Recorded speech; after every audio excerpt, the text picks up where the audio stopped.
आज से 5 महीने पहले यानी अगस्त के महीने में मेरा यूट्यूब चैनल यूट्यूब की जानिब से सस्पेंड कर दिया गया था। पूरे 5 महीने के बाद मैंने फिर से अपील मारी है तो मेरा चैनल बहाल हो गया और मैं ये वीडियो बना रहा हूँ। मुझे आपकी सपोर्ट की बहुत ज़्यादा ज़रूरत है। हेलो दोस्तों, आज मैं आपको सेलुलर मूवी की स्टोरी सुनाने वाला हूँ। तो मूवी स्टार्ट होती है और हम एक औरत को देखते हैं जिसका नाम जेसिका होता है। वो औरत अपने बच्चे को स्कूल बस में छोड़ने जाती है और उसे कहती है कि छुट्टी के टाइम 1:45 पर मैं तुम्हें लेने आऊँगी। उसके बाद उसका बच्चा चला जाता है और वो औरत अपने कमरे में आ जाती है। जब अपने कमरे में आती है तो काम वाली बाई उससे बताती है कि तुम्हारे हस्बैंड का अभी कॉल आई थी और उसने तुम्हारे लिए वॉइस मैसेज छोड़ा है। जेसिका इससे पहले कि वॉइस मैसेज सुनती, वहाँ पर कुछ लोग आ जाते हैं, उनकी खिड़की का शीशा तोड़कर अंदर दाखिल होते हैं और उनके हाथों में पिस्तौल होते हैं। काम वाली बाई जल्दी से अलार्म बजाने की कोशिश करती है, लेकिन एक शख्स उसे गोली मार देता है और वो वहीं मर जाती है। फिर वो लोग उस जेसिका को लेकर वहाँ से चले जाते हैं और एक घर के अंदर एक कमरे में उसे बंद कर देते हैं और वहाँ पर मौजूद सेलफोन को भी तोड़ देते हैं। जेसिका यहाँ रो रही होती है और फिर वो सेलफोन को देखती है तो वो टूटा हुआ पड़ा होता है और बिल्कुल कचूमर हुआ पड़ा है। वो उसे उठाती है और उसकी तारें जोड़ने की कोशिश करती है। फिर उसके बाद हम एक और सीन देखते हैं कि जिसके अंदर हम एक लड़के को देखते हैं और उसके दोस्त को देखते हैं। लड़के का नाम रायन होता है जो कि मूवी का मेन हीरो है। वो वहीं पर अपनी गर्लफ्रेंड को मिलता है, उसकी गर्लफ्रेंड उसे कहीं पर काम भेज देती है। वो जीप लेकर वहां से चला जाता है। अब फिर से हम जेसिका को देखते हैं जो कि कॉल मिलाने में मसरूफ होती है। वो तारों को आपस में जोड़ती है। चूंकि इस मोबाइल का कीबोर्ड टूट चुका था तो तारों को आपस में मिलाती है और ऑटोमेटिक कोई ना कोई नंबर मिल जाता था। 2-4 नंबर मिलते हैं जो कि बंद होते हैं। फिर एक नंबर मिलता है और फौरन वो कॉल रायन को जाती है, यानी अब की बार रायन का नंबर मिल गया था। रायन जीप में बैठा होता है और कॉल को अटेंड करता है तो जेसिका उसे जल्दी जल्दी बताती है कि मेरा नाम जेसिका मार्टिन है और मुझे कुछ लोगों ने किडनैप किया है, तुम मुझे प्लीज़ बचा लो, मेरी मदद करो। तो रायन बोलता है कि तुम्हें किसी ने किडनैप किया है और तुम्हें फ़ोन भी दे दिया है, मजाक मत करो। तो जेसिका रोने लग जाती है और कहती है कि प्लीज मेरी हेल्प करो, उन लोगों ने फोन को तोड़ दिया है और मैंने ऑटो नंबर मिलाया है। तुम एक काम करो, 10 मिनट मेरे लिए निकालो, 10 मिनट के लिए प्लीज मेरे लिए निकालो और किसी पुलिस स्टेशन चले जाओ, वहां पुलिस वाले से मेरी बात कराओ। रायन मोबाइल फोन लेकर एक पुलिस स्टेशन पहुंचता है जहां पर 2 पुलिस वाले आपस में बातें कर रहे होते हैं। रायन एक पुलिस वाले को फोन देता है जिसका नाम बॉब मूनी होता है। वो फोन कॉल सुनता है और जेसिका उसे सारी बात बताती है। इससे पहले कि वो पुलिस वाला कोई कहता, लेकिन वहां पर कुछ लोग मौजूद होते हैं जो पहले से बैठे होते हैं। वो आपस में लड़ पड़ते हैं। अब बॉब मूनी रायन को वापस मोबाइल देता है और कहता है कि ऊपर चले जाओ, मैं अभी आ जाता हूं फ्लोर पर, यहाँ पर लोगों की लड़ाई हो गई है। तो रायन वो फोन लेकर ऊपर आ जाता है और जेसिका को बताता है कि यहाँ पर कुछ लोग आपस में लड़ पड़े हैं, इसलिए पुलिस वाला तुम्हारी बात सही से नहीं सुन सका।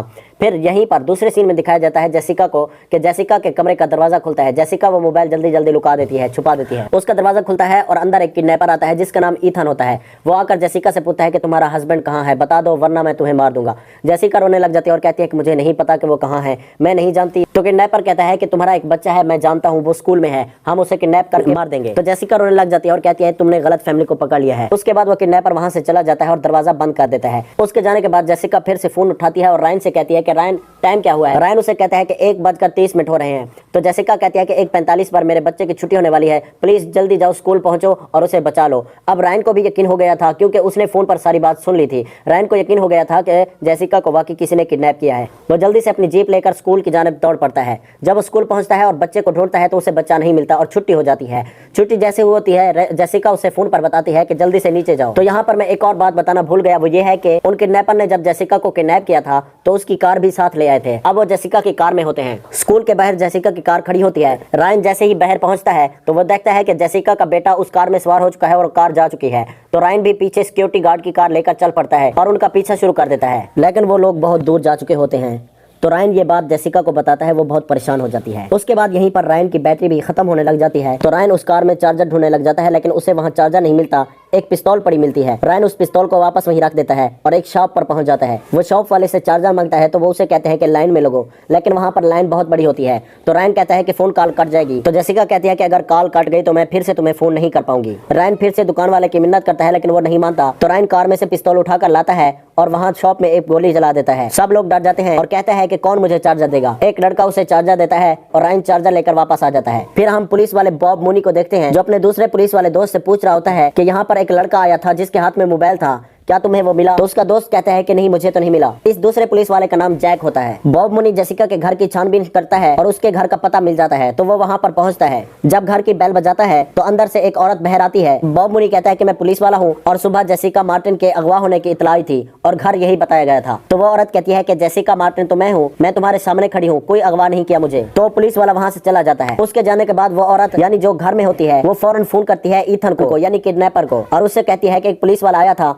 शायद पुलिस वालों को किडनैपिंग की खबर कहीं से मिली है। ईथन कहता है कि तुम संभाल लेना। तो वो औरत बताती है कि मैंने जेसिका के हस्बैंड की वॉइस सुनी है जिसमें उसके हस्बैंड ने कहा है कि हमारी पसंदीदा जगह पर मिलो, और उसके बाद फोन बंद कर देती है। अब हम जेसिका को देखते हैं, वहीं पर ईथन आ जाता है और वो उसे उसका बच्चा दिखाता है और कहता है मैं जो कुछ पूछूंगा तुम्हें सच सच बताना है। वो जेसिका से पूछता है कि ये बताओ तुम्हारे हस्बैंड ने वॉइस की है कि हमारी पसंदीदा जगह पर मिलो, बताओ वो जगह कहाँ है। जेसिका रोने लग जाती है और कहती है मैं नहीं जानती, प्लीज हमें छोड़ दो, हमें कुछ मत कहो। तो ईथन कहता है कि 3 तक गिनूंगा और तुम्हारे बच्चे को मार दूंगा वरना तुम बता दो। वो गिनना शुरू करता है, 1, 2 और 3 कहने से पहले जेसिका बता देती है कि वो जगह एयरपोर्ट है। उसके बाद बच्चे को गिराज में बंद करके एयरपोर्ट की तरफ निकल जाते हैं। उनके जाने के बाद जेसिका रायन से कहती है कि प्लीज मेरे पति को बचा लो, अगर उन्होंने उसे पकड़ लिया तो उसके बाद वो हम सबको मार देंगे। रायन कहता है तुम परेशान न हो, मैं अभी एयरपोर्ट पहुंचता हूँ, और फिर वो भी एयरपोर्ट की तरफ चल पड़ता है। रास्ते में वो जेसिका से बातें करता रहता है, लेकिन एक जगह पर उनकी लाइन क्रॉस हो जाती है, यानी उनकी फोन कॉल पास मौजूद एक कार वाले के साथ कनेक्ट हो जाती है जो कि एक वकील होता है। रायन से कॉल कट जाती है और उस वकील के साथ कनेक्ट हो जाती है। जेसिका उसे भी बताने लग जाती है कि मेरा नाम जेसिका मार्टिन है, प्लीज मुझे बचा लो, इन लोगों ने मुझे किडनैप किया है। रायन जल्दी से कार रोक देता है और उस वकील के सामने आके खड़ा हो जाता है और उसके सामने अपना पिस्तौल निकाल के खड़ा हो जाता है और उसे उसका फोन और कार लेकर चला जाता है एयरपोर्ट की तरफ। जब वो एयरपोर्ट पहुंचता है तो वहां उसे पता चलता है कि वो लोग पहले पहुंच चुके हैं और वो लोग वहां से जेसिका के हस्बैंड को लेकर चले जाते हैं।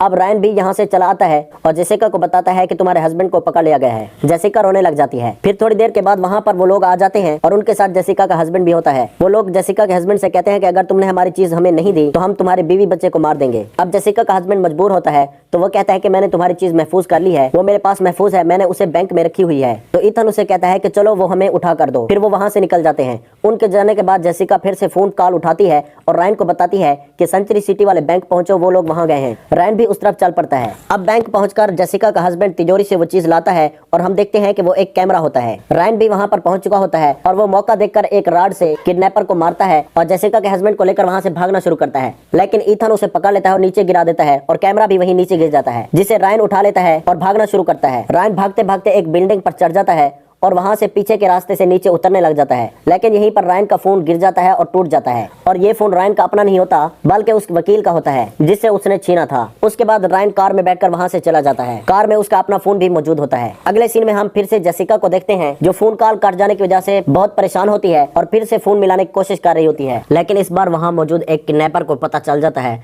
और वो ऊपर आ जाता है और जेसिका को मारने लग जाता है। जेसिका भी उसे एक कांच का टुकड़ा मारती है जिससे उसका खून बहने लग जाता है और वो जख्मी होकर गिर पड़ता है। फिर जेसिका वहां से बाहर आ जाती है और सीधा गैराज की तरफ दौड़ पड़ती है। वहां जाकर अपने बच्चे को देखती है शीशे से और उसे कहती है कि तुम यहीं रहना, मैं तुम्हें अभी निकालूंगी। अब यहीं पर वो लोग भी आ जाते हैं, यानी किडनैपर। वो गाड़ी से उतरकर सीधा कमरे में चले जाते हैं और जेसिका का हस्बैंड कार में बंधा बैठा रहता है। यहाँ पर सीन कट हो जाता है और दूसरा सीन दिखाया जाता है जहाँ हम उस पुलिस वाले बॉब मुनी को देखते हैं जो अपने घर में बैठा होता है और चेहरे पर फिसल किया हुआ होता है। वो न्यूज में देखता है। न्यूज में वो रायन को देखता है जिसने पिस्तौल के जोर पर एक शॉप के अंदर से चार्जर चुराया था और एक वकील की कार भी छीनी थी। वकील का इंटरव्यू होता है और वकील बताता है कि रायन से एक औरत बात कर रही थी जिसका नाम जेसिका होता है और वो औरत कहती है कि मेरा किडनैप किया गया है। बॉब ये बातें सुनकर बहुत परेशान हो जाता है और कहता है कि ये क्या बात है, मैंने तो पता किया था उसके घर में कोई ऐसा नहीं था। फिर उसे शक भी हो जाता है। अब बॉब फिर से घर से निकलता है और जेसिका के घर पहुंच जाता है। अब की बार वो दरवाजे से नहीं बल्कि पीछे से जाता है जहां से वो खिड़की पहले टूटी हुई थी। वो अंदर दाखिल होता है तो अंदर से वो औरत यानी जो पहले वहां मौजूद होती है वो बॉब पर हमला कर देती है और उसे एक गोली मारती है। गोली बॉब की गर्दन से छूकर चली जाती है और थोड़ा सा जख्मी हो जाता है। उसके बाद बॉब भी एक गोली उस औरत को मारता है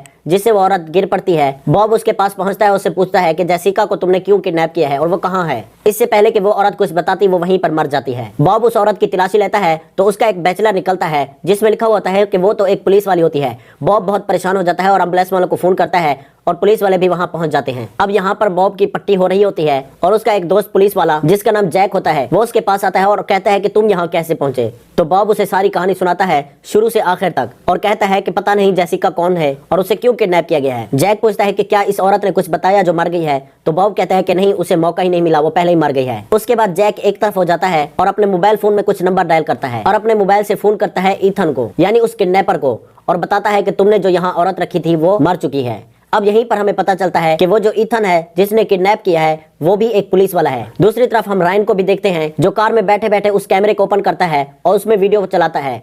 वीडियो के अंदर हम देखते हैं कि इन पुलिस वालों ने यानी जैक और ईथन ने मिलकर किसी एक आदमी को मारा होता है और जेसिका का हस्बैंड गलती से उनकी वीडियो बना लेता है। बस उसी वीडियो की वजह से ये लोग इस पूरी फैमिली के पीछे पड़े होते हैं। खैर, अब जेसिका एक कार में बैठ जाती है और कार के जरिए गिराज को तोड़ती है और उसमें से अपने बच्चे को निकाल कर भागने लग जाती है, लेकिन सामने से ईथन आ जाता है और जेसिका के हस्बैंड के कान पर पिस्तौल तानी होती है और फिर से जेसिका और उसकी फैमिली पकड़ी जाती है। रायन अपने फोन से उस नंबर पर कॉल करता है जिस नंबर से जेसिका ने उसे फोन किया था। तो रायन की कॉल उस घर में मौजूद दूसरे सेल फोन पर कॉल लग जाती है। ईथन उसे बात करता है तो रायन कहता है कि मुझे वो फैमिली दे दो और अपना कैमरा ले लो। ईथन राजी हो जाता है और पूछता है कि कहां आना है। तो रायन उसे बताता है कि फलां बीच पर। अब सीन यहीं पर कट हो जाता है और फिर से एक और सीन शुरू होता है कि वो सब लोग वहां पर पहुंच चुके होते हैं। वो दोनों पुलिस वाले भी वहां पहुंचे हुए होते हैं क्योंकि ईथन ने जैक को सब कुछ बता दिया था और कहा था कि तुम बॉब मूनी को वहां लेकर आ जाओ। बॉब मूनी के जरिए हम रायन को पकड़ेंगे, क्योंकि सिर्फ बॉब मूनी ही था जिसने रायन को देखा था। जैक और ईथन आपस में मिले हुए होते हैं, लेकिन बॉब मूनी को कुछ पता नहीं होता। अब यहीं पर बॉब मूनी के जरिए जैक रायन को पकड़ लेता है और उसे ईथन के पास ले जाता है। ईथन उसे मारता है और कैमरे की रील तोड़ देता है और उसे कहता है कि अब मैं सारी फैमिली को भी मार दूंगा और तुम्हें भी मार दूंगा। बॉब मूनी जब ये बात सुनता है तो वो समझ जाता है कि जैक भी इन लोगों के साथ मिला हुआ है। तो बॉब मूनी ईथन के एक साथी के साथ लड़ पड़ता है और उसे हथकड़ी लगा देता है। फिर रायन भी वहां से नीचे छलांग लगा देता है और किसी तरह वहां से भाग जाता है। अब ये सब लोग रायन को ढूंढ रहे होते हैं और रायन नीचे बोट हाउस में छुपा हुआ होता है। जैक वहां जाता है तो रायन उस पर हमला कर देता है, उसे जख्मी कर देता है और ईथन भी वहीं पहुंच जाता है। ईथन फिर रायन को मारने लग जाता है और पीछे बॉब मूनी भी आ जाता है। वो ईथन से कहता है कि उसे छोड़ दो वरना तुम्हें गोली मार दूंगा और फिर उनके आपस में लड़ाई हो जाती है। थोड़ी सी लड़ाई के बाद ईथन को गोलियां लग जाती हैं और वो जख्मी होकर बेहोश हो जाता है। बॉब मूनी रायन को बताता है कि फलां जगह पर इन लोगों की कार खड़ी है जिसमें जेसिका और उसकी फैमिली है, तुम वहां पहुंचो, मैं अभी आता हूँ। रायन वहां पहुंचता है और जेसिका और उसकी फैमिली को छुड़वाता है। जेसिका उसके गले मिलती है। फिर उसके बाद सीन आता है कि पुलिस बहुत सारी आ चुकी है और उन्होंने जैक को किडनैप कर लिया है और जेसिका रायन का शुक्रिया अदा करती है